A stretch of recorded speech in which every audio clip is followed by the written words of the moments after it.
First ஸ்டார்டிங்ல வீட்டுக்கு வந்தோம் கூலருக்கு.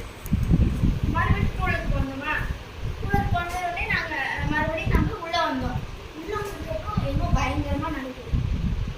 பயங்கரமா நடந்ததுக்கப்புறம் நம்ம வந்து கொஞ்சம் கொஞ்சமா என்னமோ கிள்ளி போட்டிங்க அது மாதிரி இருக்கு. நம்ம நடுவுல பேய் பார்த்தோம். அதுக்கப்புறம் நீ மயங்கி விழுந்துட்ட. அந்த மயங்கி விழுந்ததால இப்போ உங்களுக்கு எல்லாம் வந்துச்சு. ஓகேவா? இது புரிஞ்சுச்சா? சரி, ஓகேவா?